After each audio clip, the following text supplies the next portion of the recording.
لقد كان لكم في رسول الله أسوة حسنة. وقال تعالى في مقام آخر: ثم لتسألن يومئذ عن النعيم.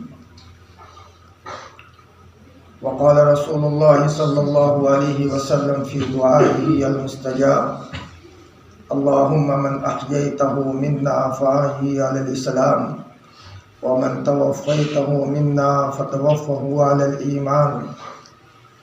صدق الله العظيم وصدق رسوله النبي الكريم. اللهم صل على سيدنا محمد وعلى آل سيدنا محمد وبارك وسلم.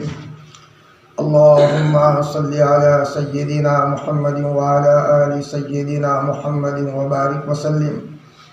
اللهم صل على سيدنا محمد وعلى آل سيدنا محمد وبارك وسلم.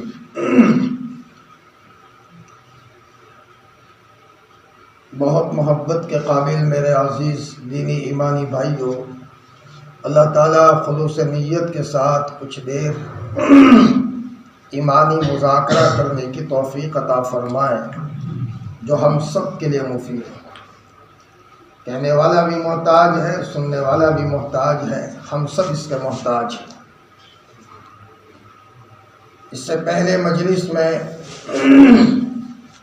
یہ بات آئی تھی کہ جب تک ایمان پر اور ایمانی اعمال پر انشراح نہیں ہوگا، وہاں تک آدمی کے قدم مضبوطی سے جم نہیں سکتے۔ جب بھی کسی میدان میں آدمی کو انشراح ہوتا ہے تو صبح قربانی دیتا ہے، شام قربانی دیتا ہے، خود قربانی دیتا ہے، اس کی فیملی بھی قربانی دیتی ہے، بلکہ چھوٹے چھوٹے بچے بھی باپ کو قربانی میں ساتھ دیتے ہیں۔ لیکن یہ اس وقت تک کی بات ہے کہ جس وقت اس چیز کے معاملے میں اس گھر کے ذمہ دار کو انشراح ہو۔ میں جو کام کر رہا ہوں، میں نے جو کمپنی لگائی ہے، میں نے جو دکان کو کھولا ہے، میں جو کھیتی باڑی کر رہا ہوں یا جس تجارت میں میں لگا ہوں، مجھے مکمل انشراح ہے آج نہیں تو کل میری پوری فیملی اس کے ذریعے سے سکھی ہوگی۔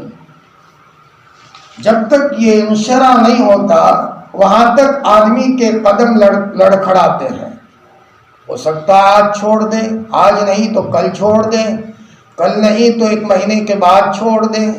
اور جب کسی چیز پر انشراح ہوتا ہے تو اپنی پوری صلاحیت، اپنا مال، اپنی جان اور اپنی پوری فیملی، اپنا پورا کٹمب اور قبیلہ آدمی اس کے پیچھے لگانے کو تیار ہو جاتا ہے۔ جس مذہب اسلام سے حضرت نبی کریم صلی اللہ علیہ وسلم حضور کے طفیل میں اللہ تعالیٰ نے ہمیں جس مذہب اسلام سے ہمیں وابستہ فرمایا، یہ مذہب اسلام اور یہ ایمان ایسی قیمتی دولت ہے، جیسا کہ میں نے اس سے پہلے کہا تھا کہ اس کی ہر چیز نرالی ہے۔ ایمان کی بنیاد پر ہمارا رشتہ اللہ پاک سے جڑا۔ اللہ پاک کی ذات نرالی ہے، ہر عیب سے پاک ہے، اس سے بڑا کوئی نہیں۔ ایسا طاقتور ہے کہ اسی کو قدرت کہا جاتا ہے کہ وہ قدرت ہے، ساری صفات کو جامع ہے۔ معبود ہونے کے لیے جن جن صفات کی ضرورت ہے وہ ساری کی ساری صفاتیں اللہ پاک میں موجود ہیں۔ ہزاروں سجدے کریں لیکن اللہ کا شکر ادا نہیں کر سکتے کہ اللہ تعالیٰ نے ہمارا رشتہ ایسی ذات کے ساتھ اپنے ساتھ اللہ تعالیٰ نے ہمارے رشتہ وابستہ فرمایا، موت تک یہ رشتہ باقی رہے۔ اور اسی ایمان کی بنیاد پر ہمارا رشتہ ہوا محمد الرسول اللہ صلی اللہ علیہ وسلم سے۔ حضرت نبی کریم صلی اللہ علیہ وسلم میں سارے صفات ایک نبی اور جامع ہونے کے تعلق سے جو ہونے چاہیے، سارے صفات اللہ تعالیٰ نے آپ میں عطا فرمائے تھے۔ اور اللہ کے رسول اللہ کے اتنے لاڈلے تھے، اتنے چہیتے تھے کہ حدیث میں آتا ہے کہ بیت اللہ اور حرم جب سے بنایا گیا ہے، اس حرم کی حرمت کو کسی کے لیے اللہ پاک نے پامال کرنے کی اجازت نہیں دی، لیکن حضرت نبی کریم صلی اللہ علیہ وسلم کے خاطر فتح مکہ کے موقع پر تھوڑی دیر کے لیے حرم کی حرمت کو اٹھا دیا تھا۔ اس میں قتل و قتال کر سکتے ہیں، اسلام کو غلبے کے لیے اس میں گویا کہ قتال کی اجازت ہے، اگلے انبیاء میں سے کسی کو اس کی اجازت نہیں تھی، اور یہ اجازت ملی ہے محمد الرسول اللہ صلی اللہ علیہ وسلم۔ ایسا نبی اللہ پاک نے ہمیں عطا فرمایا۔ یہ نبی کی ایک ایک سنت میں جان ہے۔ اسی نبی کے طفیل میں اللہ پاک نے ہمارے ہاتھے میں قرآن پاک کا تحفہ عطا فرمایا۔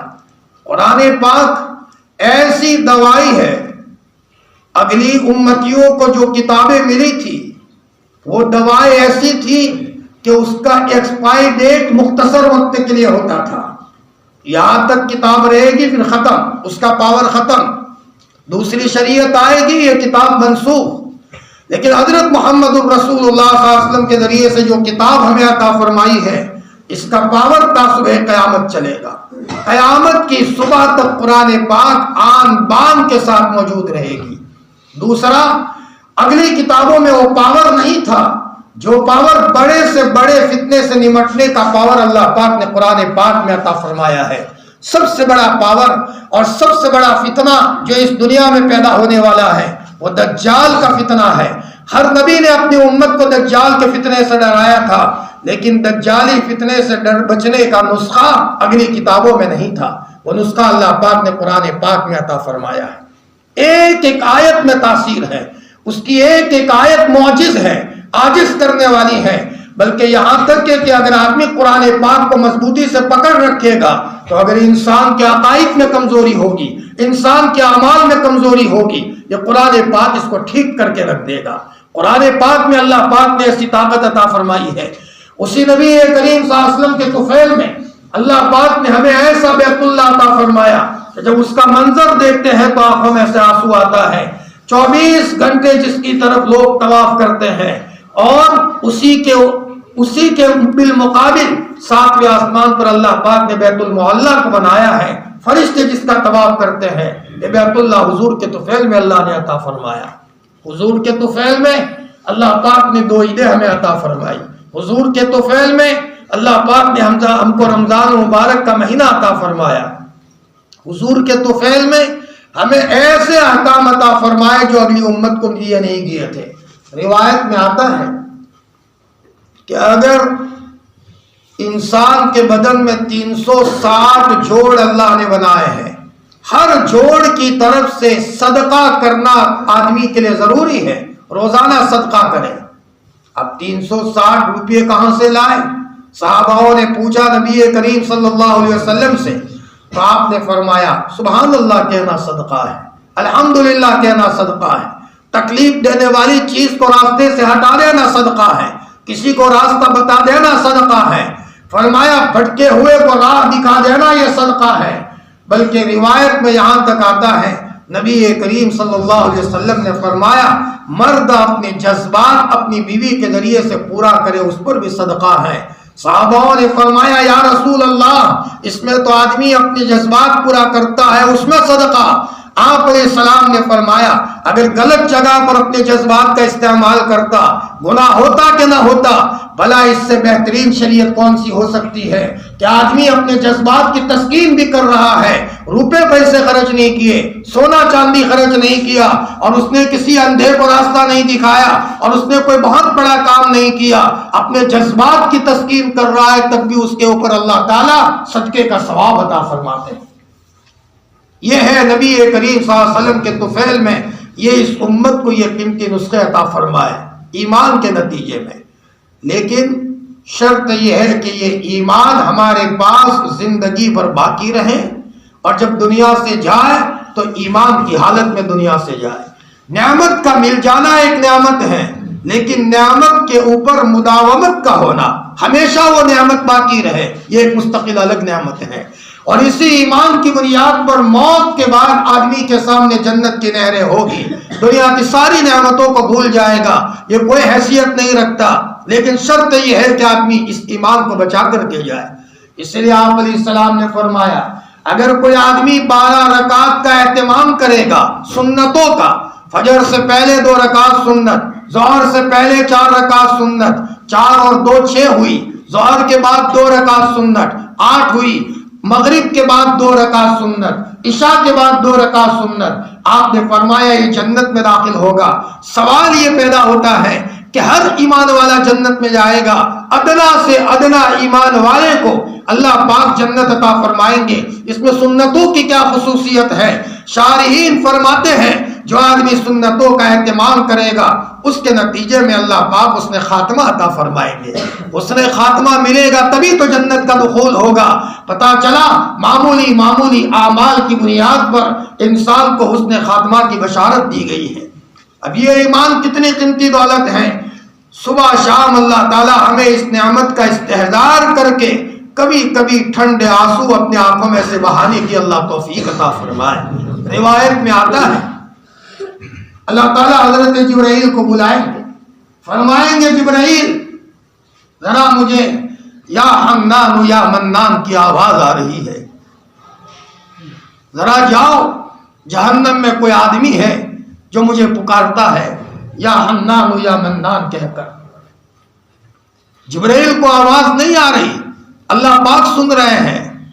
جبرائیل آئیں گے اور وہاں جو جہنم کا داروغہ ہے سب سے بڑا جس کا نام مالک ہے، حدیث میں آتا ہے اس کو اتنی معلومات ہے کون سا آدمی کہاں ہے، کب گیا جہنم میں، جہنمیوں کی کیا تعداد ہے، کس کی سفارش سے کس کو نکالا گیا اور کون کتنی دیر رہے گا، یہ ساری معلومات اس مالک کے پاس ہے۔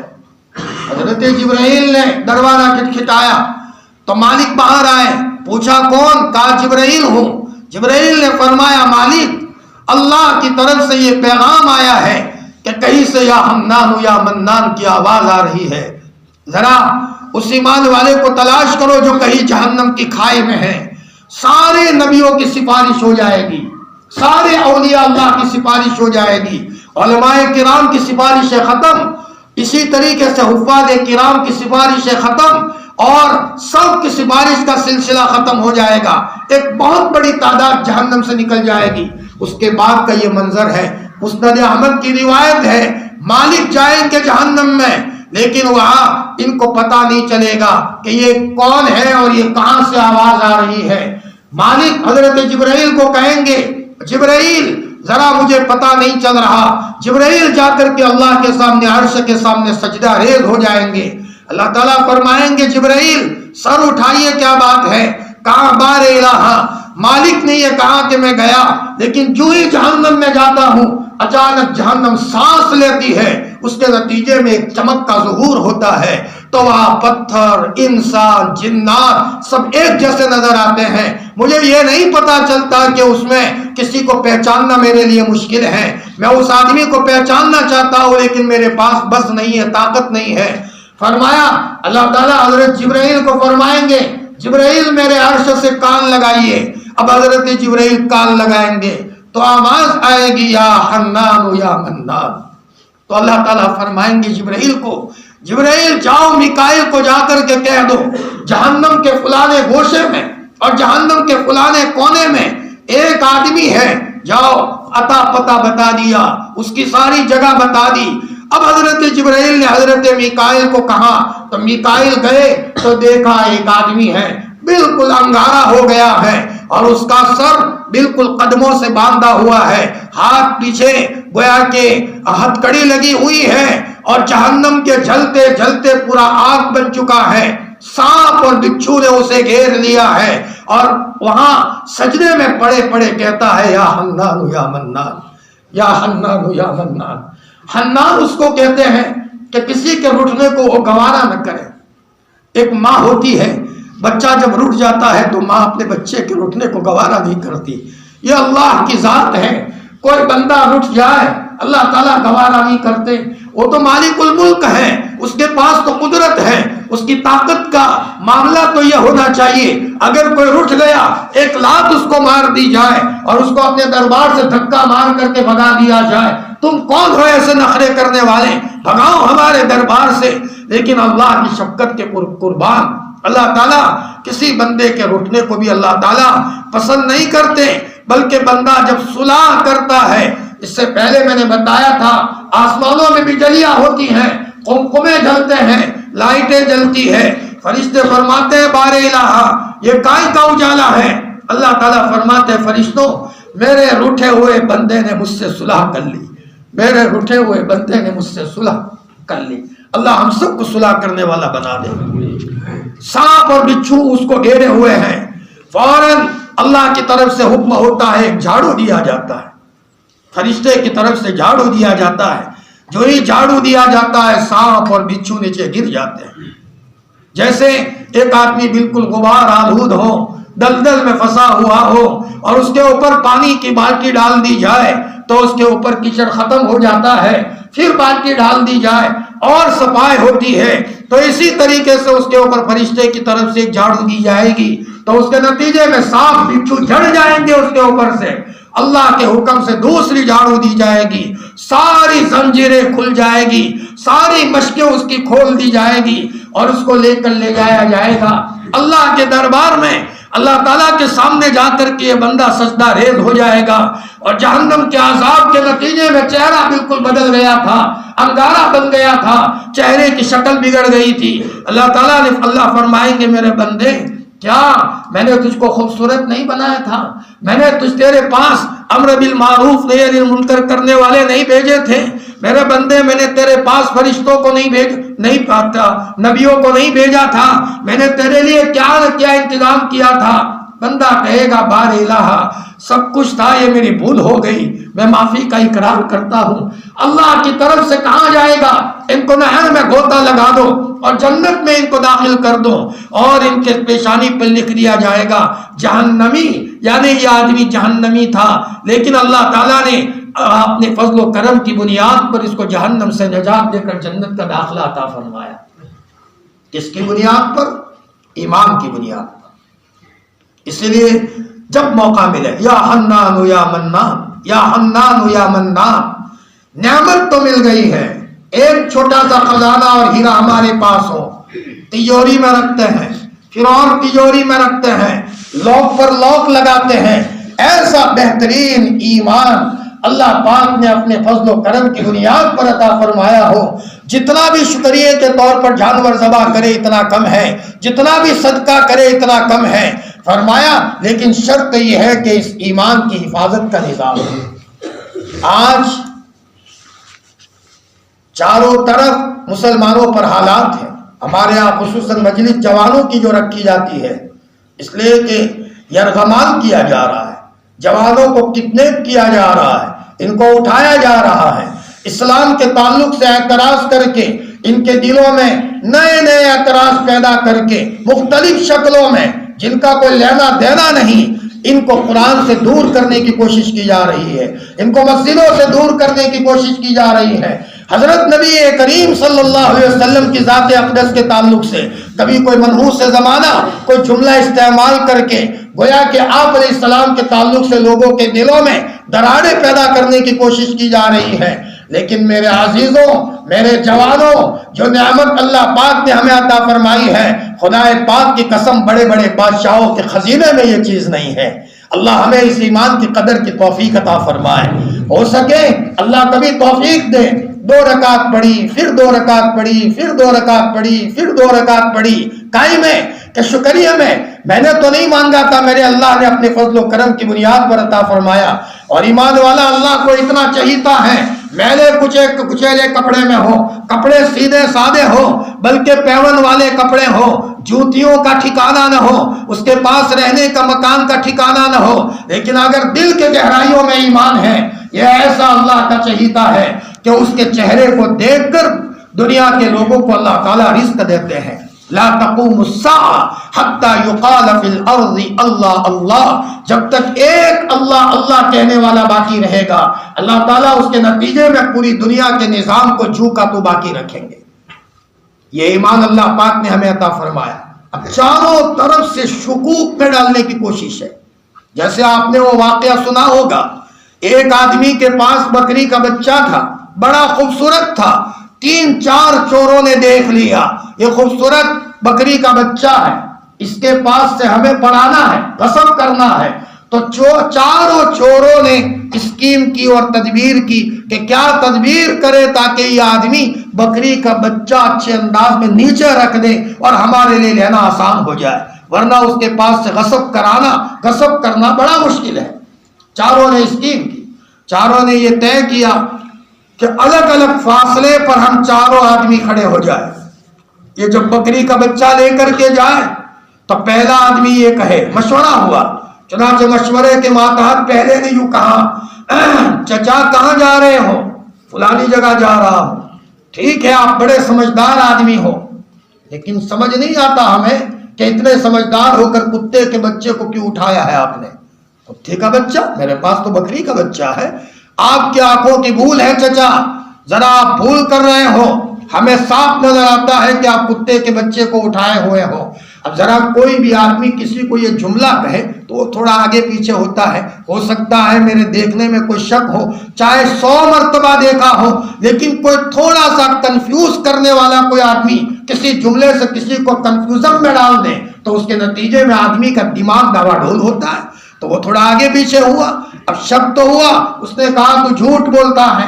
آگے گیا, دوسری نویلی میں گیا تو پھر آگے وہاں گلی میں ایک دوسرا چور کھڑا تھا. اس نے کہا چچا شرم آتی ہے نہیں آتی؟ ایسے بہترین انسان ہو کر کتے کے بچے کو اٹھا کر جا رہے ہو.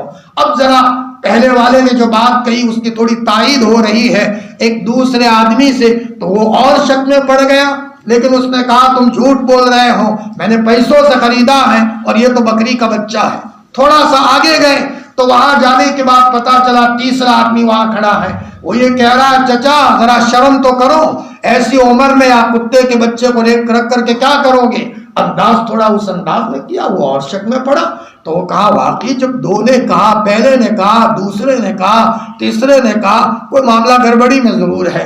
اب تھوڑے آگے گئے تو چوتھے نے اور مہذب انداز میں ٹھگنے کی بات کہی, اس لیے کہ آج کل دنیا میں ٹھگ لوگ بھی بہت زیادہ ہیں.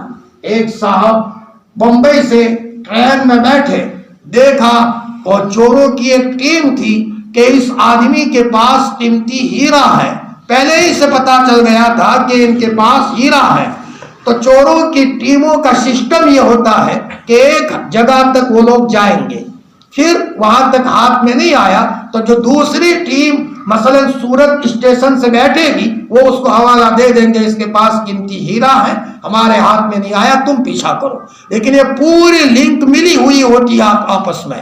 چنانچہ بمبئی سے پیچھا کیا لیکن اس کے پاس یہ ہیرا نظر نہیں آیا. سورت سے ٹیم بیٹھی, اب سورت سے بیٹھ کر ان کا پیچھا کیا لیکن وہ ہیرا نظر نہیں آیا. ادھر ادھر کوشش تو بہت کی, چنانچہ احمد آباد سے وہ ٹیم بدلی, تیسری ٹیم کو کہا ذرا بھائی اس کے پاس ہیرا ضرور ہے, ہمیں اس کا پورا پروف ملا ہے لیکن نظر نہیں آ رہا ہے کہاں. چنانچہ احمد آباد سے ایک گروپ بیٹھا, اس کو بھی اس کی ترتیب بتا دی. اب آخری گروپ تھا, اس کے بعد تو وہاں ٹرین سے اترنا ہے. تو پھر آخری گروپ میں سے ایک آدمی نے اس چچا کو کہا چچا ایک بات آپ کو کہنا ہے. بتائیے کیا بات ہے؟ کہا بات یہ ہے کہ یہ تو طے ہے کہ آپ کے پاس ہیرا ہے, بمبئی سے آپ کا پیچھا کیا گیا ہے, بمبئی سے پیچھا کیا گیا, سورت سے الگ جماعت بھی چڑھی, احمد آباد سے بھی الگ جماعت چڑھی, آپ کو پکڑنے کے لیے پالنپور سے بھی ایک جماعت سوار ہوئی, لیکن سمجھ نہیں آ رہا کہ آپ نے رکھا کہاں ہے. آپ کو بالکل کچھ نہیں چھڑیں گے ہم, لیکن ہمیں داؤ کا تو پتا چلے, ہم آپ کو چھوڑ دیں گے, آپ اتنا بتا دیجئے پلیز, ہم پر احسان کیجئے. تو اس نے کہا اچھا. تو پھر یہ کہا کہ ایسا کرو, تم مجھے چھیڑو گے تو نہیں کہ نہیں. تو پھر اس نے جو پان کھا کر کے تھوکنے کی جو تھکدانی تھی, اس نے اس تھکدانی کو اٹھایا اور اس کے اندر میں جو تھوکا تھا اس کو خالی کیا, پھر اس میں سے ہیرا نکالا کہ یہ ہیرا ہے. سیدھی سی بات ہے, کسی کا تصور میں نہیں آ سکتا کہ اس کے اندر میں ہیرا رکھا ہوگا جس میں تھوکا جا رہا. آج کے زمانے میں ہر ایمان والے کو ایسے ہی ہوشیار ہونے کی ضرورت ہے.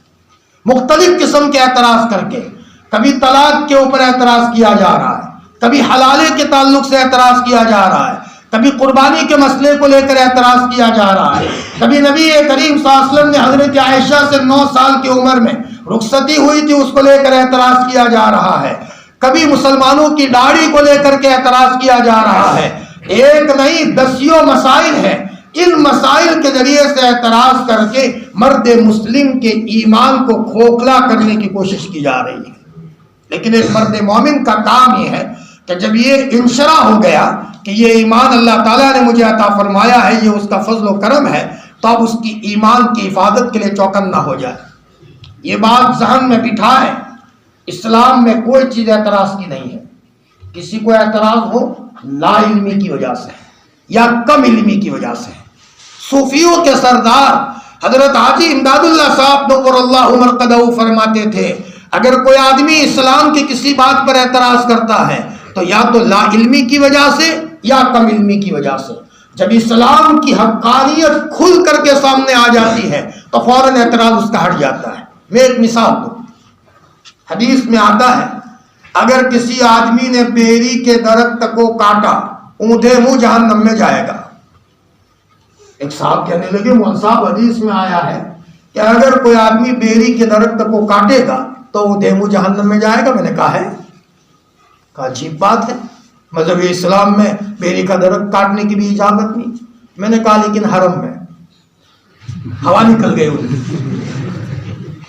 کہ اچھا ہاں حرم میں، اور حرم میں تو کانٹے دار درختوں کو کاٹنے کی اجازت کہاں ہے؟ حرم ہے، من دخل کان آمنا۔ کہ مول صاحب اب سمجھ میں آیا۔ میں نے کہا ایک نہیں، اسلام کی 10 چیزوں پر لوگوں کو اعتراض ہوگا، لیکن آدمی اس کی گہرائیوں میں نہیں جاتا، اور گہرائیوں میں نہ جانے کی بنیاد پر باطل پرستوں کے اعتراض کی بنیاد پر اپنے ایمان کو کھوکھلا کر دیتا ہے۔ اللہ تعالیٰ سے انشراح مانگنا چاہیے، اور اگر انشراح نہ ہو علم نشرح کا باقاعدہ ورد کرنا چاہیے۔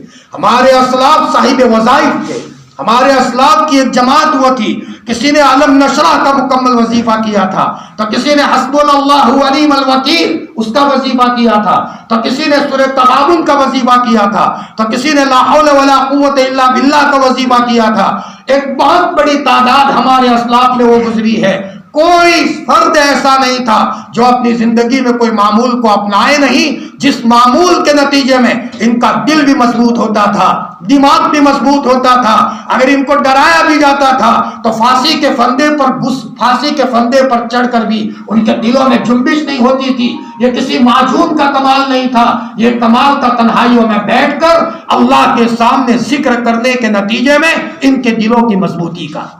اللہ کی قسم دنیا نے کوئی ایسی معجون نہیں بنائی جس معجون کے نتیجے میں وہ دل اور دماغ مضبوط ہو کہ وہاں تلوار کی نوک پر بھی آدمی کی زبان میں لغزش نہ ہو، اور وہاں سلی پر چڑھنے کے بعد بھی خندہ پیشانی کے ساتھ مسکراتے ہوئے اللہ کے دربار میں جائے۔ یہ سب اسی وقت ہوتا ہے جب کہ آدمی بڑوں کے پاس سے کچھ نہ کچھ وظائف لے کر اپنی زندگی میں اپنے آپ کو کچھ نہ کچھ وظائف کا پابند بنائے۔ ایک ہرنی ہوتی ہے جو مخصوص ہرنی، حضرت آدم علیہ السلام کو جب آسمان سے اتارا گیا تھا نا تو حضرت آدم کو یہاں سری لنکا میں اور اما حوا کو وہاں جدہ میں۔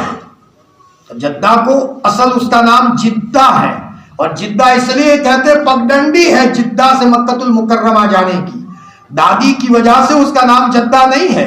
اب حضرت آدم علیہ السلام کو یہاں اور اما حوا کو وہاں غلطی کی بنیاد پر۔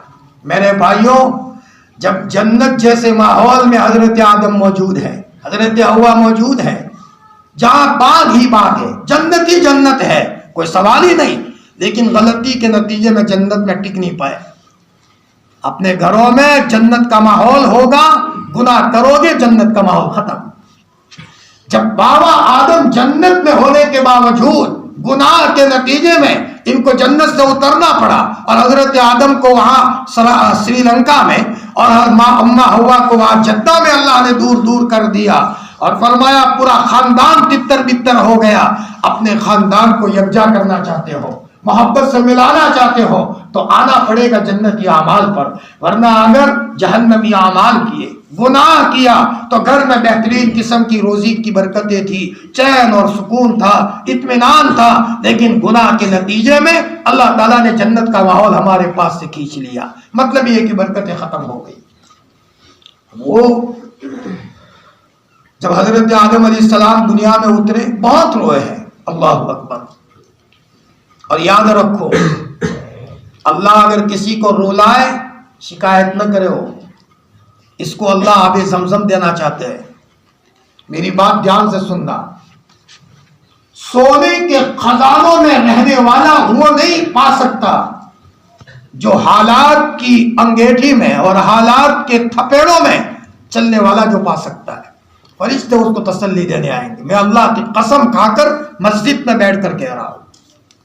شرط یہ ہے انما اشکو بثی وحزنی الی اللہ، میرے ربا میں اپنے رنج و غم کی شکایت تیرے دربار میں کرنے آیا ہوں. بس کسی سے نہ کہے اور پر امید رہے، آج نہیں کل انشاءاللہ آب زمزم نکلے گا اس کے دل سے.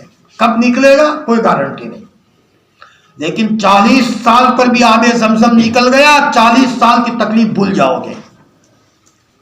دنیا سے جاتے جاتے اللہ نے وہ سکھ کے دن دکھائے، ساری تکلیف ہم بھول جائیں گے. حضرت یعقوب علیہ السلام پر حالات آئے، 40 سال تک بیٹے یوسف سے دور رہے لیکن روئے ہیں. اللہ کو بہت رحم آیا، حضرت جبرائیل کو بھیجا. اللہ سب دیکھتے ہیں میرے بندے پر حالات ہیں.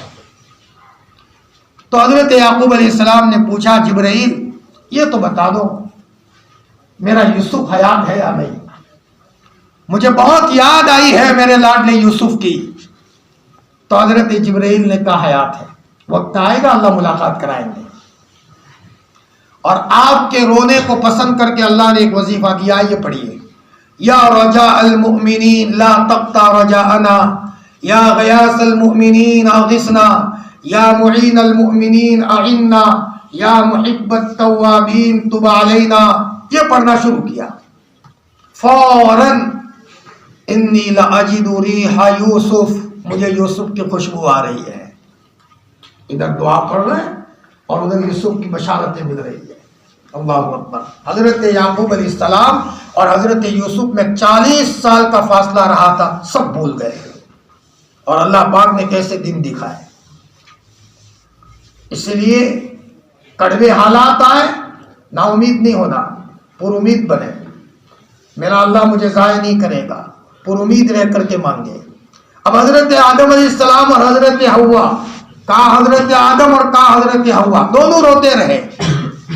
ایک موقع پر حضرت آدم علیہ السلام کے پاس ایک ہرنی تسلی دینے کے لیے آئی. تفسیر مظہری نے نقل کیا ہے. اور یہ کہا اکیلے تھے، روتے بہت تھے. اللہ تعالیٰ کو یہ ادا بہت پسند آئی خیر خواہی کی اس ہرنی کی، تو اس کے ناقے میں اللہ نے مشک پیدا کر دیا، اسی مخصوص ہرن کی نسل میں.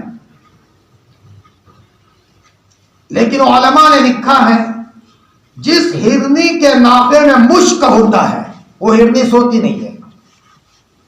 شکاری کہیں میرا پیچھا کر کے وہ مشک لے نہ جائے، چوکنا رہتی ہے. اللہ اکبر. ایک ہرنی مشک کے نتیجے میں چوکنا، اور میرے اللہ نے جو ایمان دیا ہے جس کے نتیجے میں جنت کی حوریں اللہ پاک عطا فرمائیں گے.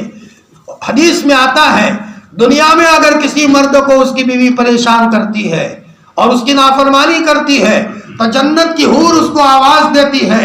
آواز لوگوں کو سنائی تو نہیں دیتی لیکن وہ یوں کہتی ہے: او منحوس، تو میرے معشوق کو مت ستا، تیرے پاس وقتی طور پر ہے، انتقال ہوتے ہی وہ میرے پاس آ جائے گا اور میں اس کے استقبال کے لیے تیار ہوں.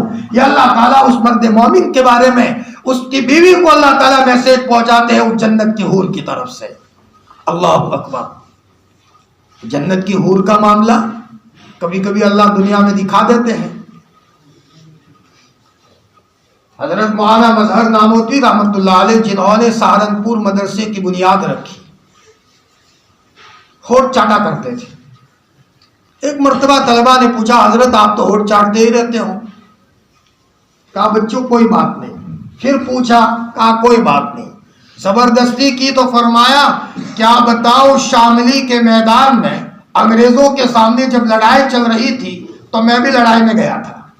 گولیاں چلی، ہمارے بہت سارے ساتھی شہید ہو گئے، حافظ ضامین بھی اس میں شہید ہو گئے. حافظ ضامین کو یہاں گولی لگی کان کے پاس، اور شاملی کے میدان سے عالم ربانی حضرت گنگوہی نور اللہ مرقدہ کندھے پر اٹھا کر تھانہ بھون میں لائے تھے.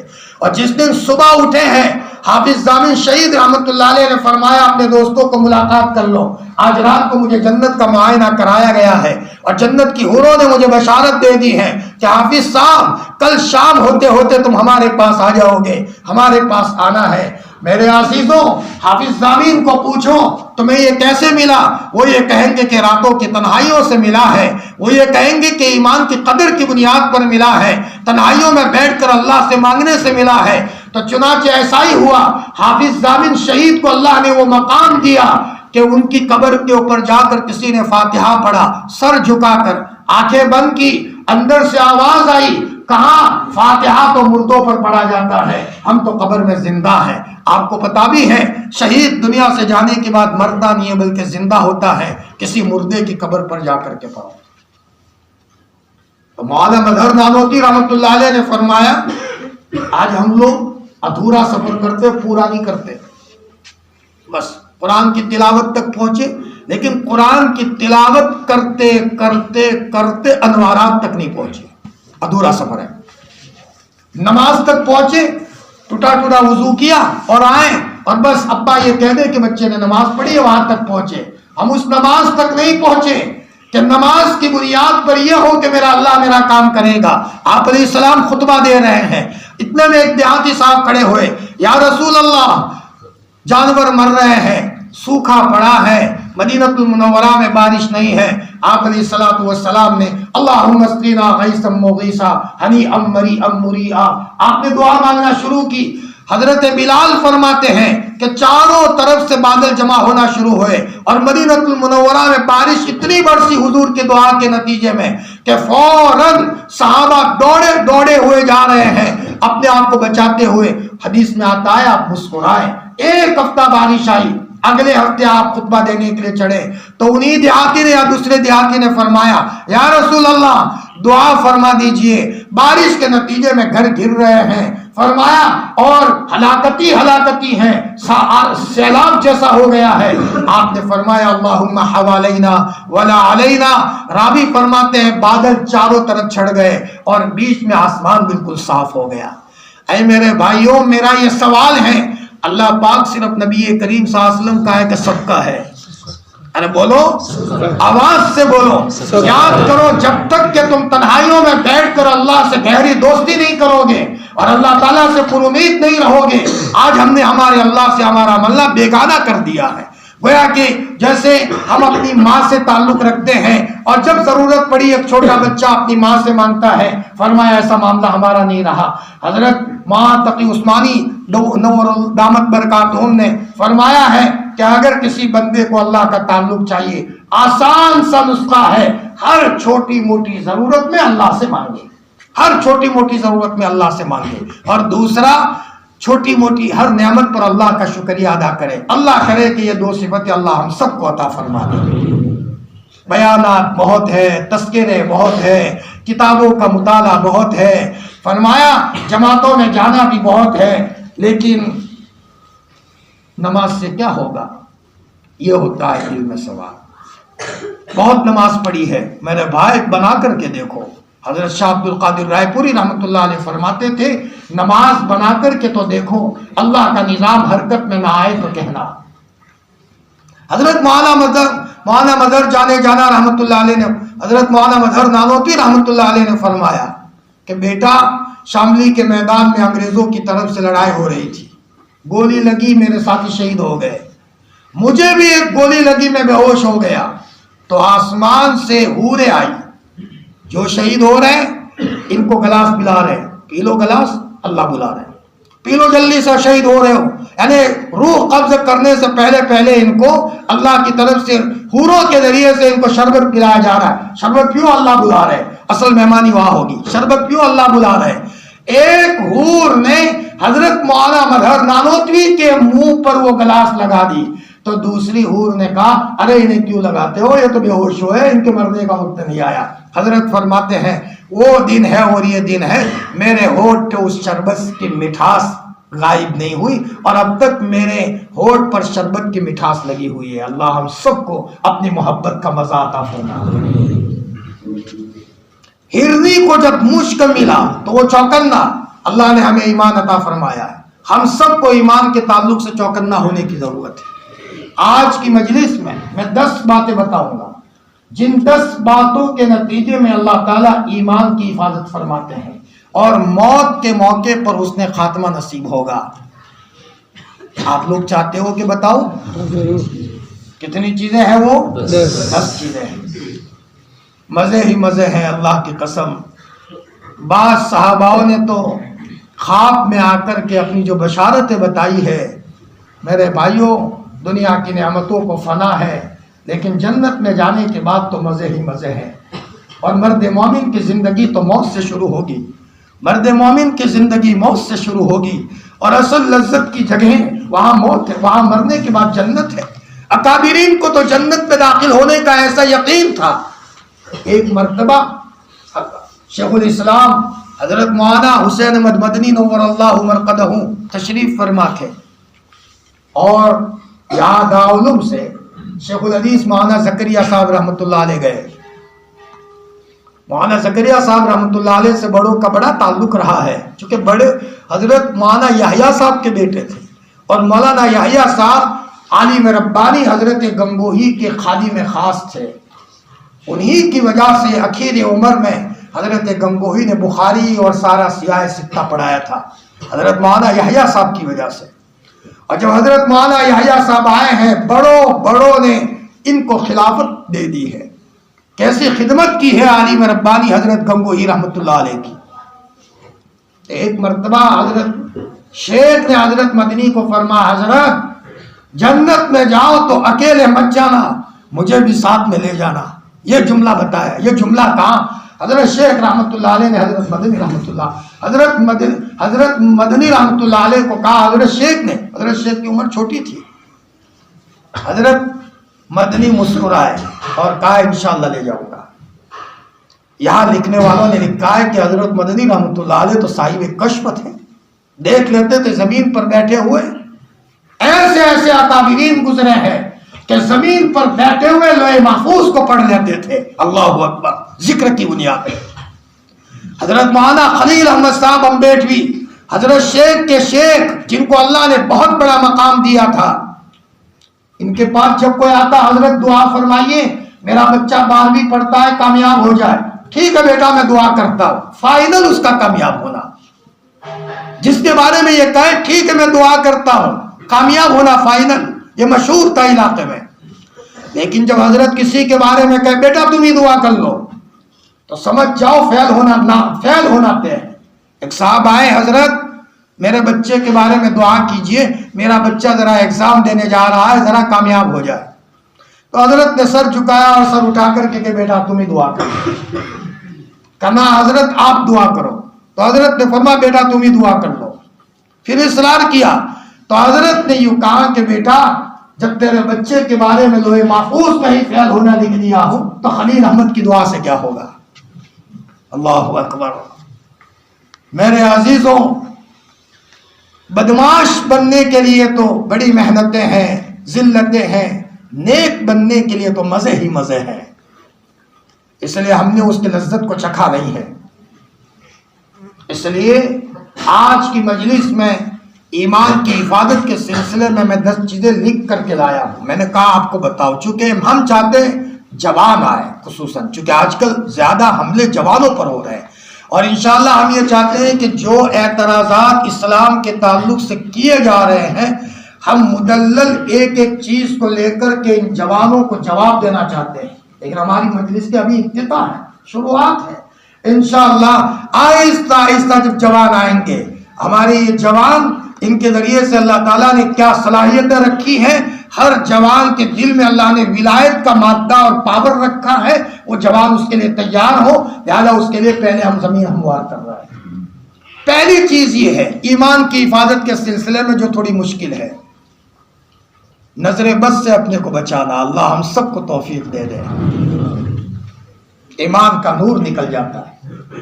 زہریلا تیر ہے، پہلے زمانے میں زہریلا تیر چھوڑا جاتا تھا، اور زہریلا تیر جب کسی کے بدن میں گیا تو وہ خون کے راستے سے ایک ایک عضو میں زہر گھس جاتا ہے. آنکھ بھی پیلی پیلی، زہر گھس گیا اس میں، کان میں بھی زہر کا اثر. کتنی بہترین بات فرمائی ہے، صلاۃ و سلام ہو آپ کی قبر اطہر پر، کہ نظر زہریلے تیروں میں سے ایک تیر ہے. ایمان کا نور نکل جاتا ہے. آج کا جو جوان جنید بغدادی بننے والا تھا، بايزيد بستامی بننے والا تھا، وقت کا مولی الیاس بننے کی صلاحیت رکھتا ہے، کیونکہ رونا اس کو بھی آتا ہے، لیکن وہ روتا ہے صرف بیماری کے موقع پر۔ اگر وہ تندرستی میں مسلح پکڑ کر اللہ کے سامنے روتا تو جنید بغدادی جس راستے پر چلے تھے اور بايزيد بستامی جس راستے پر چلے تھے اور مولانا علی میاں جس راستے پر چلے تھے، یہ جوان اسی راستے پر سفر شروع کر دیا ہے۔ آج نہیں تو انشاءاللہ کل وقت وہ آئے گا کہ اس کی دعاؤں میں تاثیر ہوگی اور اللہ اس کے گھرانے کو اور اس کی اولاد کو چمکائیں گے۔ اے میرے جوانوں، او میرے عزیزوں، ذرا دشمن کی چالوں کو سمجھ کر اپنے دل کے اوپر ایک آرا چلاؤ اور اپنے دل کے جذبوں کو ٹھیس پہنچاؤ، لیکن اللہ کو راضی کرنے کا ٹھان لو۔ ہم یہ کہتے ہیں کہ ذرا بس نہیں ہوتا، بھائی ذرا ہماری ہمت کی کمی ہے، ورنہ کسی نے کہا ہے کہ اگر کوئی آدمی کوئی نظر بد کر رہا ہو جس لڑکی کے اوپر، اس لڑکی کا باپ وقت کا بادشاہ ہو اور وہ یہ کہے دیکھ کرتے تو بتاؤ میری لڑکی کی طرف، تمہاری گردن کو جلاد کے ذریعے سے اڑا کر دوں گا میں اور پھانسی کے پھندے پر چڑھا دوں گا، تو بہترین خوبصورت سے خوبصورت عورت سامنے کیوں نہ ہو، لیکن وہ سولی کے ڈر سے آدمی اپنی نگاہ کو نیچی کر لیتا ہے۔ اللہ کرے کہ اللہ کے خوف کے نتیجے میں جس دن ہم اپنی نگاہ کو نیچی کرنا شروع کریں گے، فوراً ہمارے پورے گھر کا رویہ بدل جائے گا، درو دیواریں سلام کرنا شروع کرے گی، ہمارے دلوں میں سے بہترین آوازیں آئے گی، تلاوت کا شوق بڑھ جائے گا۔ یہ سب کچھ اس لیے آگ لگ گئی ہے سارے اچھے جذبات پر کہ نظر بد ایک ڈاکو بن کر کے ہمارے دلوں پر سوار ہے۔ اللہ ہم سب کی حفاظت فرمائے۔ شیخ عبداللہ اندلوسی جیسا وقت کا شیخ کامل، حال یہ تھا کہ صرف ایک نظر پڑ گئی تھی عیسائی لڑکی پر، تو کیا ہوا؟ وقت کے جنید ان کے شاگرد اور کیسے کیسے گویا کہ ان کے پیچھے ان کے مرید، لیکن حال یہ ہے کہ فوراً اس لڑکی کے دیوانے ہو گئے اور جس لکڑی کے اوپر جمعہ کا خطبہ دیتے تھے اسی لکڑی کے ذریعے سے سوروں کو چرانا شروع کر دیا۔ میرے بھائیو، اللہ پوری امت کی حفاظت فرمائے۔ ایک سال میں ایک مرتبہ حضرت شیخ رحمۃ اللہ علیہ اپنے سارے مریدین کو بلاتے تھے اور شیخ عبداللہ اندلوسی کا واقعہ سناتے تھے، بلکہ کوئی پڑھتا تھا، حضرت شیخ دھاڑے مار کر کے روتے تھے، اس لیے کہ ہر ایک کو بچنے کی ضرورت ہے۔ نظر بد کے نتیجے میں مؤذن کے ایمان کا بھی خطرہ ہے، امام صاحب کے بھی ایمان کا خطرہ ہے اور عوام کے بھی ایمان کا خطرہ ہے۔ پہلی بات یہ ہے کہ آدمی طے کرے اب کیسے بچے نظر بد سے۔ پہلے صحابہ کے زمانے میں نظر بد کی شکلوں سے بچنا بہت آسان تھا، آج ہم فتنوں کے دور میں ہیں۔ ننگی تصویریں دیواروں پر، کپڑوں پر ننگی تصویریں، گھر میں اخبار لائے تو اس کا اخبار ہی شروع ہوتا ہے ننگی تصویروں سے۔ بلکہ اگر ہم قرآن کی تفسیر اگر یہاں آپ پروفائل میں اگر کھولنے جائے تو نہ معلوم دشمنوں نے ہمیں پھنسانے کے لیے کیسی تدبیر کر دی ہے۔ فوراً لا حول ولا قوت الا باللہ آدمی اپنی نگاہ ہٹا دے، اس لیے کہ پہلی نظر معاف ہے، دوسری نظر پر پکڑ ہے۔ کیا مطلب؟ پہلی نظر پڑ گئی انشاءاللہ کوئی نقصان نہیں ہوگا ایمان کا، لیکن شرط ہے کہ آدمی فوراً ہٹا دے۔ اب میں ایک وظیفہ بتاؤں، انشاءاللہ اس کے نتیجے میں جب اللہ کا عشق بڑھ جائے گا، جب وہ معشوق کے کامل ہو جائے گا نا، تو دنیا کی صورتیں کچھ نظر نہیں آئیں۔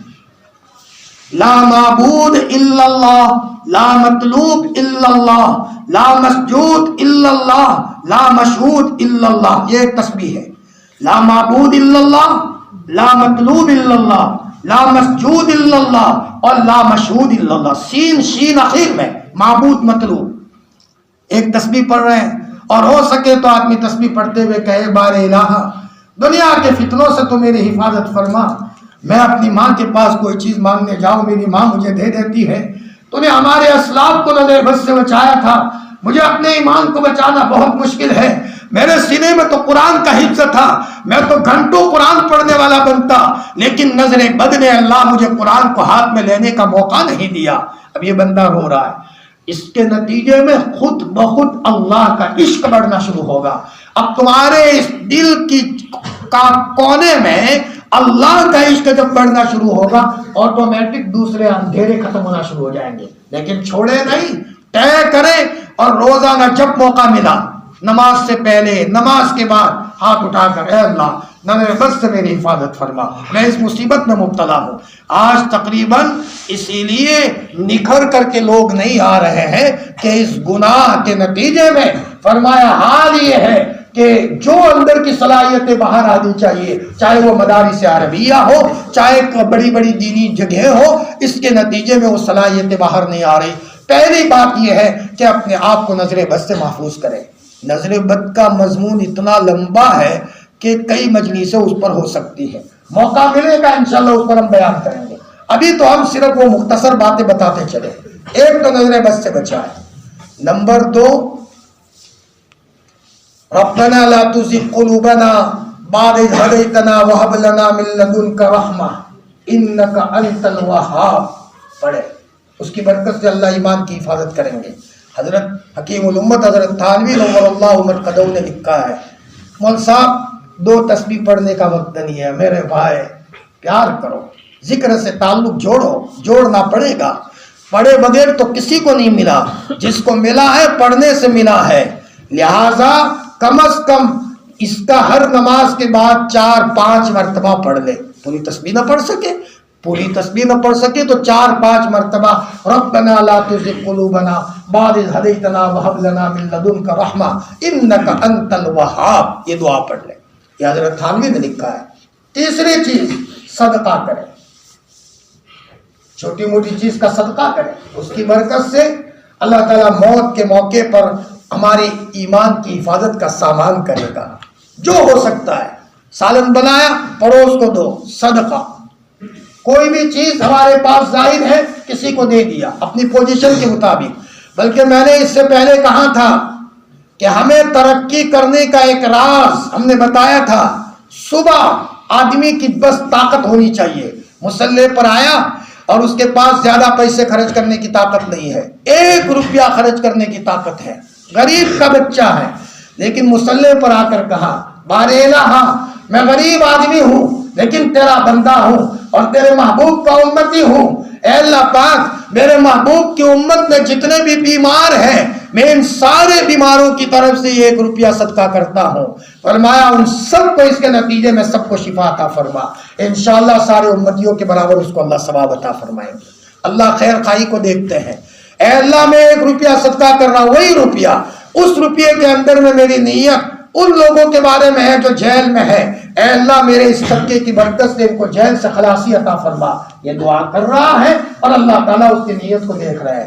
اے اللہ پاک میرے اس کی برکت سے جتنے بھی لوگ بیمار چل رہے ہیں ان بیماروں کی طرف سے صدقے کی نیت کر رہا ہوں، اور اس کے صدقے کا ثواب میرے محبوب محمد الرسول اللہ صلی اللہ علیہ وسلم کو عطا فرما۔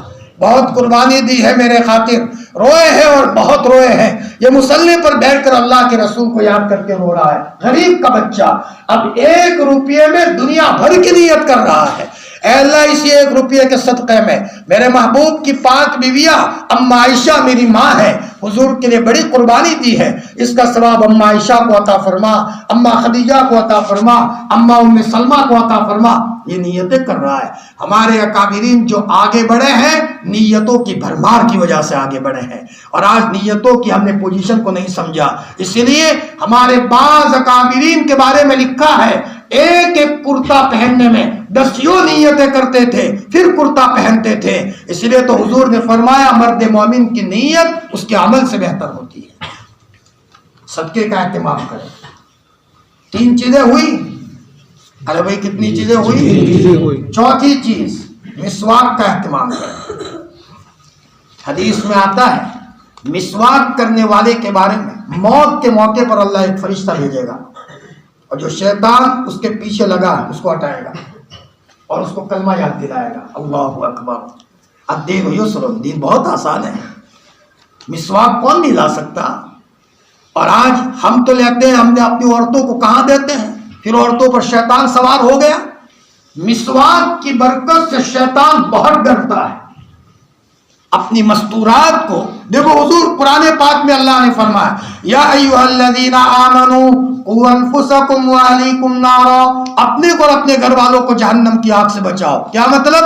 ان کو دینی تعلیمات پر لاؤ، ایک ایک عمل پر لاؤ، تو اس کے نتیجے میں جب جنت والا چین سکون ہوگا تو اس کے نتیجے میں گھروں میں کوئی باطل اثرات بھی نہیں آئیں گے۔ کبھی کبھی ایسا ہوتا ہے باطل اثرات کے نتیجے میں آدمی کی زبان لڑکھڑا جاتی ہے اور کبھی کبھی کفریہ جملہ بول دیتا ہے اور یہ جملہ اس کو جہنم کی آگ میں پہنچا دیتا ہے۔ تو ہم نے اپنی اولاد کی فکر نہیں کی تو اس کے نتیجے میں انجام کہاں تک پہنچا۔ اس لیے اس کا سب سے بہترین حل یہ ہے کہ مسواک کا اہتمام ہو۔ میں نے اس سے پہلے کہا تھا، عارف باللہ قاری صدیق صاحب باندی رحمۃ اللہ علیہ فرماتے تھے کہ میں تو 3-4 مسواک رکھتا ہوں، ایک گم ہو جائے تو دوسری بھول جاتا ہوں۔ حضرت فرماتے ہیں میں بھول جاتا ہوں، یہاں اگر بھول گیا تو دوسری۔ اللہ اکبر۔ بانی لسان التبلیغ حضرت مولانا عمر صاحب پالنپوری نور اللہ عمر قدر، یہاں گٹھامن میں اجتماع تھا، ہمارے علاقے میں ان کا آخری اجتماع تھا۔ ہوا یہ کہ حضرت مولانا عمر صاحب پالنپوری نے کسی کو کہا بھائی مسواک دو، کسی نے کہا حضرت دانت تو ہے نہیں، تو حضرت نے فرمایا بیٹا میں محمد الرسول اللہ صلی اللہ علیہ وسلم کی سنت پر عمل کرتا ہوں۔ اللہ اکبر۔ میرے بھائیوں، سنتوں کو معمولی سمجھ کر نہ چھوڑو۔ روایت میں آتا ہے کہ اللہ تعالیٰ امتیوں کے لیے نبی کریم صلی اللہ علیہ وسلم سفارش کریں گے اور اپنے امتیوں کو جہنم سے نکالنے کی کوشش کریں گے اور جتنا ہو سکے ان کو جہنم سے نکال کر کے جنت میں پہنچائیں گے۔ لیکن لکھا ہے ان امتیوں کے بارے میں جو حضور کی سنت کو دیکھ کر للچاتے ہیں، حضور کی سنت پر رشک کرتے ہیں، کسی مجبوری سے، داڑھی تو نہیں رکھی لیکن کسی داڑھی والے کو دیکھ کر کہہ رہا ہے ماشاءاللہ اس کے چہرے پر داڑھی ہے، میں مجبوری میں کسی نوکری کی وجہ سے، لوگ لان تان کرتے ہیں میں تو نہیں رکھ پاتا لیکن میری مجبوری ہے، لیکن یہ کتنا بہترین چہرہ ہے میرے محبوب محمد رسول اللہ صلی اللہ علیہ وسلم کا۔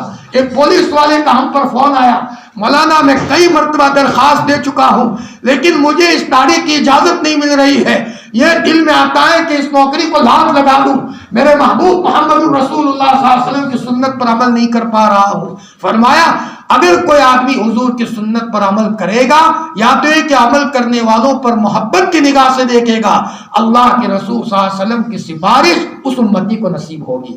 اور اگر کسی نے حقیر سمجھا یہ کیا ملا کی طرح داڑھی رکھی ہے، یہ حقارت کی، علماء نے لکھا ہے ایسے امتیوں کو حضور کی سفارش نصیب نہیں ہوگی۔ اللہ پوری امت کو حضور کی سنت کا احترام عطا فرمائے۔ کام نہ کرنا الگ ہے لیکن کام کرنے والوں کو حقیر سمجھنا یہ بہت بری بات ہے۔ کتنی چیزیں ہوئی بھائی؟ مسواک کے بارے میں، مسواک کے بارے میں روایت میں آتا ہے حضرت نبی کریم صلی اللہ علیہ وسلم کو مسواک سے اس قدر تعلق تھا، دنیا سے جانے کا وقت قریب آیا ہے، آپ کا سر مبارک اما عائشہ کے گود میں ہے اور اتنے میں آپ کے سالے صاحب آئے حضرت عبد الرحمن ابن ابو بکر، ہاتھ میں مسواک تھی، تو آپ للچاتی ہوئی نگاہ سے دیکھتے ہیں، جیسے چھوٹا بچہ کسی کے پاس ٹافی دیکھ لے تو للچاتا ہے، حضور دیکھ رہے ہیں۔ تو اما عائشہ نے فرمایا حضرت مسواک چاہیے؟ تو حضرت نے فرمایا جی ہاں۔ تو حضرت عائشہ نے لیا اور آپ نے اپنے منہ میں نرم کیا اور پھر آپ علیہ الصلوۃ والسلام نے مسواک کی۔ مسواک دیتے تھے حضرت عائشہ، حضور مسواک کرتے تھے، پھر حضرت عائشہ کو دیتے تھے، حضرت عائشہ دھو کر کے رکھ دیتے تھے، نماز کا وقت ہوتا تھا پھر حضرت عائشہ نبی کریم صلی اللہ علیہ وسلم کو مسواک دیتے تھے۔ جس عمل کا اہتمام محمد الرسول اللہ صلی اللہ علیہ وسلم نے اس قدر کیا ہو، ارے اس کے اوپر اتنی ساری بحث ہے روایات، مسواک پر لکڑی کے بارے میں اتنی بحث ہے، کبھی مسواک کیا ہے اس کے اوپر محدثین نے کلام کیا ہے اور کتنا بڑا کلام کیا ہے۔ تو مسواک کا اہتمام کرنے کے نتیجے میں اللہ پاک موت کے موقع پر باقاعدہ ایک فرشتہ اتارتے ہیں اور وہ فرشتہ شیطان کو ہٹا کر اس کو کلمے کی تلقین کرواتے ہیں۔ کتنی چیزیں ہوئی؟ 4 ہوئی یا 5 ہوئی؟ پہلی چیز کیا بتائی میں نے؟ نظر بد سے بچنا، نظر بد سے۔ دوسری چیز ربنا لا تزغ قلوبنا، ربنا لا تزغ قلوبنا۔ تیسری چیز صدقہ، صدقہ۔ چوتھی چیز مسواک، مسواک۔ پانچویں چیز موقع موقع پر دعا مانگتے رہے، اللہم بارک لی فی الموت وفیما بعد الموت۔ یہ دعا 25 مرتبہ پڑھنے کی تو فضیلت آئی ہے، ہر نماز کے بعد 5 مرتبہ۔ اور یا حی یا قیوم برحمتک استغیث، اے اللہ میں تیری رحمت کی فریاد، تیرے رحمت کے واسطے سے تیری فریاد چاہتا ہوں، میرے ایمان کی حفاظت کا سامان کرنا۔ دعا کرتے رہے، مانگنا پڑے گا، مانگے بغیر تو اللہ نہیں دیتے۔ بہت سارے کام ہیں ایمان والوں کے۔ کتنی چیزیں ہوئی؟ 5 چیزیں ہوئی۔ چھٹی چیز یہ ہے کہ یہ دعا مانگے، رضیت باللہ ربا وبالاسلام دینا وبمحمد نبی ورسولا، اللہ تعالیٰ سے محبت کا اظہار۔ علماء نے لکھا ہے وہ اس دعا سے ہوتا ہے۔ دوسری بھی دعا ہے، یہ بھی ہے، صبح 3 مرتبہ پڑھ لے، رضیت باللہ ربا وبالاسلام دینا وبمحمد نبی ورسولا، یا صرف نبیہ جو بھی ہے روایات میں، آدمی صبح 3 مرتبہ پڑھ لے۔ اللہ کو یہ آدمی بہت پسند ہے۔ کسی بھی چیز کو آدمی جب بار بار مانگتا ہے، اللہ دیکھتے ہیں میرے بندے کو طلب ہے، اس کا اثر ہے۔ حدیث میں آتا ہے، مشکاۃ شریف کی روایت ہے، اگر کوئی آدمی 3 مرتبہ جنت کا مطالبہ کرے، اے اللہ تو مجھے جنت عطا فرما، اے اللہ تو مجھے جنت عطا فرما، تو جنت کہتی ہے اللہ تعالیٰ سے، بار الہ آپ کا فلانا بندہ مجھے 3 مرتبہ مانگ چکا ہے، میری درخواست ہے اس کو میرے اندر میں داخل کیجیے۔ اور اگر کوئی آدمی جہنم سے 3 مرتبہ پناہ مانگتا ہے، اے اللہ میں جہنم سے تیری پناہ میں آتا ہوں، تو اللہ تعالیٰ کو جہنم کہتی ہے، بار الہ تیرا فلانا بندہ جہنم سے پناہ مانگ چکا ہے 3 مرتبہ، میری درخواست ہے اس کو جہنم سے پناہ دے دے۔ جب جہنم کہنے پر مجبور ہو جاتی ہے تو اللہ تو کریموں کا کریم ہے، اس کے دربار میں اگر ہم مانگیں گے تو اس کے نتیجے میں اللہ پاک ہم سب کے ایمان کی حفاظت کریں گے۔ اور اللہ کی قسم جب دنیا سے کلمہ پڑھتے ہوئے گئے مزے ہی مزے ہیں، فرمایا موت کے بعد مزے ہی مزے ہیں، شرط یہ ہے کہ ہم ایمان کی حالت میں جائیں، بڑے سے بڑے گناہ کو اللہ معاف کر دیں گے۔ حدیث میں آتا ہے بڑے بڑے گناہ کیے ہو، بڑے بڑے پاپ کیے ہو، لیکن دنیا سے جانے کا وقت قریب آیا اور یہ آدمی بیمار ہو گیا، اس نے یہ سوچا کہ اب میں رہنے والا نہیں ہوں۔ ابھی آدمی اللہ کے سامنے کہتا ہے بستر میں پڑے پڑے، اے اللہ جوانی کے زمانے میں نے تجھے بہت ستایا ہے، آنکھوں کے ذریعے سے تجھے ناراض کیا ہے، لیکن تو مجھے معاف فرما دے، مجھے تیرے پاس آنا ہے، میں قبر میں تجھے کیا جواب دوں گا؟ وہاں سوال جواب کرنے والے فرشتے آ جائیں گے۔ دنیا میں ایک پولیس والا ذرا سختی سے بولتا ہے تو دل ہل جاتا ہے، تیرے فرشتوں کو تو نے کتنا مضبوط بنایا ہے، میں بہت کمزور ہوں، میری غلطی کو معاف فرما دے۔ اللہ تعالیٰ فرماتے ہیں میں اس بندے کو معاف کر دوں گا، شرط یہ ہے کہ میرے ساتھ شرک کرنے والا نہ ہو اور سچی پکی توبہ کر کے آئے۔ کتنی باتیں ہوئی بھائی؟ ہاں، یہ سب امتیوں کو یہ اپنانے کی ضرورت ہے۔ ایک چیز اللہ کے خوف کی وجہ سے گناہ چھوڑ دینا بڑی اہم ہے۔ ابا بولیں گے اس لیے چھوڑا، محتم صاحب بولیں گے اس لیے چھوڑا، چچا دیکھ لیں گے اس لیے چھوڑا، نہ، میرا اللہ ناراض نہ ہو جائے، ہاں، اور میرا معشوق ہے وہ ناراض نہ ہو۔ اللہ کے رسول صلی اللہ علیہ وسلم کو جب طائف میں حالات آئے، خون ہے، آپ نے کیا فرمایا؟ اے میرے اللہ اگر تو راضی ہے نا تو مجھے حالات کی کوئی پرواہ نہیں ہے، بس تو راضی ہو۔ ارے بدن میں کیڑے پڑے ہو، سب کچھ ہو، لیکن اگر اللہ راضی ہو تو آدمی جب اللہ راضی ہے، موت کے بعد اللہ تعالیٰ اس کے بدن کو بہترین کر کے پیش کر دیں گے، اس کو کوئی ٹینشن کی بات نہیں ہے۔ اللہ کے خوف سے گناہ چھوڑنا، روایت میں آتا ہے 7 لوگوں کو اللہ عرش کا سایہ نصیب فرمائیں گے، اس میں سے ایک وہ آدمی ہے کہ کسی آدمی کو حسین اور جمیل عورت نے اپنی طرف دعوت کی، تنہائی ہے، کوئی نہیں ہے، دروازہ بند کرنے کا موقع ہے اور اپنے جذبات کی تسکین کرنے کا موقع آیا ہے، اور سامنے وہ عورت اس کو بلا رہی ہے، کوئی نہیں دیکھ رہا، لیکن اس آدمی نے فوراً یہ سوچا میرا اللہ دیکھ رہا ہے، اور اللہ کے خوف کی وجہ سے گناہ کو چھوڑ دیا۔ ایسے جوان کو اللہ پاک عرش کا سایہ عطا فرمائیں گے، جس زمانے میں کوئی سایہ نہیں ہوگا۔ اسی طریقے سے کسی عورت کو کسی حسین و جمیل مرد نے اپنی طرف دعوت دی، لیکن اس عورت نے کہا، کیا کہا کہ اللہ کے خوف کی وجہ سے اس عورت نے گناہ کو چھوڑ دیا۔ اس عورت کو اللہ پاک عرش کا سایہ نصیب فرمائیں گے۔ وہ واقعہ یاد کرو 3 آدمی پہاڑ میں پھنسے تھے، غار کا دہانہ منہ بند ہو گیا. اس زمانے میں JCB نہیں تھا، موبائل کا سسٹم نہیں تھا، مرنے کے سوا کوئی چارہ نہیں. ہر ایک نے یہ کہا جو اللہ کے لیے عمل کیا ہو اس کا وسیلہ دو. 2 آدمی نے اپنے اپنے اعتبار سے وسیلہ دیا. ایک آدمی نے کہا بار الہ، میری چچا زاد بہن تھی، اس کو پیسوں کی ضرورت پڑی، محتاج تھی بیچاری، میرے پاس آئی تو میں نے کہا میں تم کو پیسے دینے کے لیے تیار ہوں، لیکن شرط یہ ہے کہ میرے جذبات کی تسکین تم کرنے دو، تب جا کر کے گویا کہ میں تم کو پیسے دینے کے لیے تیار ہوں. حالات کی ماری بیچاری مجبور تھی، پہلے منع کیا لیکن میں نے نہیں مانا. وہ عورت تیار ہو گئی. میں اس عورت کے پاس خلوت میں گیا، میں نے بدن پر قابو پا لیا. اس عورت نے ایک جملہ کہا، میرے بھائی اللہ سے ڈر، اللہ سے ڈر، اتق اللہ. جب اس نے یہ جملہ کہا ہے بار الہ، فوراً میں نے اپنے جذبات کو دبا دیا اور فوراً میں نے گناہ کو چھوڑا ہے. بار الہ اگر تمہیں یہ عمل پسند آیا ہو تو میں پھنسا ہوں، یہ غار کے دہانے کو کھول دے. فوراً اللہ پاک نے فرشتوں کو بھیجا اور فرشتوں کو بھیج کر اس غار کے دہانے کو کھول دیا. اللہ کے خوف سے گناہ کو چھوڑنا.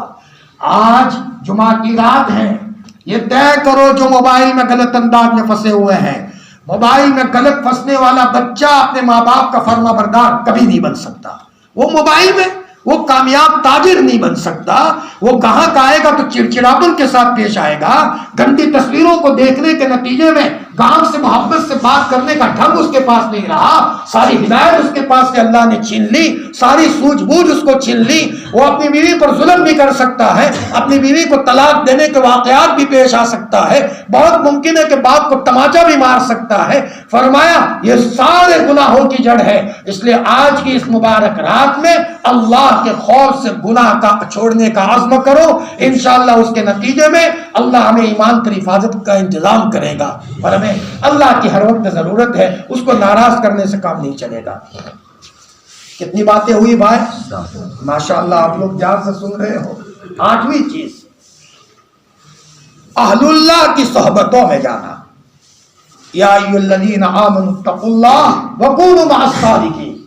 اللہ والوں کی مجلس میں جانے سے اللہ کی طرف سے انتظام ہوتا ہے حفاظت کا. اور دیکھو اللہ والوں کے ہاتھوں میں ہاتھ دینے سے پھر کیا ہوتا ہے کہ آدمی مرتد نہیں ہوتا. قاری طیب صاحب رحمۃ اللہ علیہ کی ایک مریدہ تھی ادھر سورت بروج میں. موت کا وقت قریب آیا، ساری عورتیں جمع ہے. اس عورت نے کہا میری فکر مت کرو، میرے شیخ آئے ہیں سامنے. قاری طیب صاحب رحمۃ اللہ علیہ مجھے کہہ رہے بیان کرنا پڑ لو. اللہ پاک دوسری مخلوق کو کسی نہ کسی شکل میں بھیج سکتے ہیں. حضرت تھانوی نے لکھا ہے کہ بزرگوں کے نسبتوں میں داخل ہونے کے نتیجے میں اس کے ایمان کی حفاظت کا سامان اللہ کرتے ہیں، اور موت کے موقع پر فرشتہ اس کو کلمہ یاد دلا دیتا ہے. اللہ اکبر. غریب رہے ہو کہ مالدار رہے ہو، کھانا ملا ہو کہ نہ ملا ہو، کپڑے پہن والے پہنے ہو کہ نہ پہنے ہو، موت کے موقع پر ایمان مل گیا، مزے ہی مزے ہیں. جو موت کے بعد پھر سارے مسئلے اللہ پاک آسان فرماتے ہیں. اس لیے اللہ کی صحبت میں جانا ہے. کتنی چیزیں ہوئی؟ 9ویں چیز بہت اہم ہے. اذان کی جب آواز آئے تو اذان کا جواب دینا، اور اس کے بعد اللہم رب هذه الدعوۃ التامہ. بخاری شریف کی روایت ہے، نبی کریم صلی اللہ علیہ وسلم نے فرمایا اس کے لیے میری سفارش واجب ہو جائے گی. ملا علی قاری رحمۃ اللہ علیہ تفصیل کرتے ہوئے لکھتے ہیں یہاں کیا مطلب اس کا حسن خاتمہ یقینی، تبھی تو اللہ کے رسول سفارش کریں گے. اب کتنا آسان عمل ہے، یہ تو فیملی والا عمل ہے. ساری فیملی گھر میں اذان ہو رہی، سب خاموش ہو جاؤ، اس لیے کہ کوئی اپنے عمل سے جنت میں نہیں جائے گا، سب کو حضور کی سفارش کی ضرورت ہے. اب نبی کریم صلی اللہ علیہ وسلم سفارش کریں گے تو پھر مزے ہوں گے، اور اس کے نتیجے میں اللہ پاک ہم کو جنت کا داخلہ عطا فرمائیں گے. کتنی چیزیں ہوئی بھائی، وقت بہت زیادہ ہو رہا ہے. جی ایک تو راہ خدا میں ایک چیز ایمان کے ملنے پر اللہ کا شکر ادا کرتے رہنا. کیا کرتے رہنا؟ اللہ کا شکر. یہ 10ویں چیز. جب موقع ملا اللہم لک الحمد ولک الشکر علی الایمان، اللہ تو نے ایمان دیا، اس پر تیرا شکر ہے. اللہ دیکھیں گے لئن شکرتم لازیدنکم ولئن کفرتم ان عذابی. میں تو یہ کہتا ہوں جن لوگوں کو اللہ نے بہت صلاحیت دی ہو، کبھی کبھی اچانک دعوت کر لی اور وہ دل میں اللہ سے کہہ رہا ہے بار الہ میں بچہ ملنے پر یہ دعوت نہیں کر رہا ہوں، وہ بھی نعمت کی چیز ہے، لیکن تو نے مجھے ایمان دیا تھا، اچانک مجھے ایمان کا استحضار ہوا ہے تو میں اپنے خاندان کی دعوت کر رہا ہوں، یہ میرے اور تیرے درمیان کا معاملہ ہے، اے اللہ اس شکر گزاری پر موت کے موقع پر تو ایمان دے دینا، اور اس نیت کو دل میں چھپا دیا، ہم جانے اور ہمارا اللہ جانے، انشاءاللہ اس عمل کی برکت سے اللہ موت کے موقع پر اللہ فرشتے کا انتظام کرے گا۔ کرو گے بھائی؟ ماشاءاللہ طالب علم کا مجمع ہے، آپ لوگ طلب کر کے آتے ہو۔ اب ایک بات میں کہہ کر اپنی بات ختم کروں، آج جگہ جگہ پر گھروں میں حالات ہے، حالات کے تعلق سے ایک مجرد وظیفہ ہمارے اکابرین کا ہے، جگہ جگہ اگر آدمی کو رزق کے تعلق سے حالات ہو، بیماریوں کے تعلق سے حالات ہو، یا ہے کہ کسی ظالم کے ظلم کی طرف سے حالات ہو، وہ یہ ہے سورہ تغابن والا عمل۔ کم از کم ایک مرتبہ ایک مجلس میں آگے پیچھے 3 مرتبہ درود شریف اور 41 مرتبہ سورہ تغابن پڑھ لے، اتنی چھوٹ صورت ہے، کوئی زیادہ صورت بھی نہیں ہے، اور پھر روزانہ ایک مرتبہ سورہ تغابن پڑھنے کا معمول رکھے۔ بعض علماء نے تو فرمایا کہ اس کو چاہیے کہ کسی کے بارے میں بد دعا نہ کرے، یہ پڑھنے والا آدمی کسی کے بارے میں بد دعا کرے گا اس کا سر کٹ کر کے نیچے آ جائے گا، یہاں تک کہ اس کی تاثیر علماء نے لکھی ہے۔ فرمایا آج گھروں میں حالات ہے، میں پالم پور گیا تھا آج سے 1 ہفتہ پہلے، ایک صاحب نے بتایا کہ مولانا بیوی بے ہوش ہو جاتی ہے، اب مجھے بزرگوں کا یہ وظیفہ میرے سامنے آیا تھا، میں نے کہا بھائی ایسا کرو تم سورہ تغابن پڑھو، اب میں تو کہہ کر چلا گیا، ابھی 20 میں پالم پور گیا تو مجھے ملنے آئے، مولانا اللہ آپ کو جزائے خیر دے، روزانہ میری گھر والی بے ہوش ہو جاتی تھی، دانت بن جاتے تھے، میں دکھی تھا، اور تم نے چلتے چلتے مجھے ایک عمل بتایا تھا، الحمدللہ اب تو بیوی آرام سے بھی سوتی ہے۔ میں نے کہا واہ تم نے بڑی عجیب بات بتائی، ویسے تو ہر وظیفے کی ایک تاثیر ہے، لیکن آپ نے جو تجربے کی روشنی میں بتایا ایمان میں اضافہ ہو گیا۔ آج ہر گھر میں ضرورت، ہر بھائیوں کے گھروں میں جہاں کہیں بھی تکلیف ہو یہ عمل کا اہتمام کرے۔ اور دیکھو بھائی ایک بات بتاؤ، تنہائی میں بیٹھ کر تھوڑی دیر اللہ کا ذکر کرے، کم از کم یہ مجمع آیا ہوا ہے، ہم کہتے ہیں 2 تسبیح لا الہ الا اللہ کی سب پڑھ سکتے ہیں، ہم کہتے ہیں ہماری طرف سے اجازت ہے، اور ذرا اللہ کے عشق میں پڑھو، تنہائی میں بیٹھے لا الہ الا اللہ لا الہ الا اللہ۔ اے اللہ یہ وظیفہ اتنا طاقتور ہے، آسمانوں کو چیرتے ہوئے تیرے پاس آتا ہے، اے اللہ اس کی برکت سے مجھے کامل نیک مومن بنا دے، اے اللہ میں بھکاری ہوں، میرے بھائیوں مانگو مانگو مانگو، مانگنے والا کوئی محروم نہیں رہتا، اللہ سے مانگنے کی عادت بناؤ، اور ایمان کی حفاظت کی جو سامان ہم نے بتائے اس کو نوٹ کرو اور لکھ کر کے رکھو، اپنے گھروں میں بھی دو تاکہ اس کے نتیجے میں ہر ایک کی ایمان کی حفاظت کا سامان ہو۔ کریں گے بھائی؟ اللہ پاک عمل کی توفیق عطا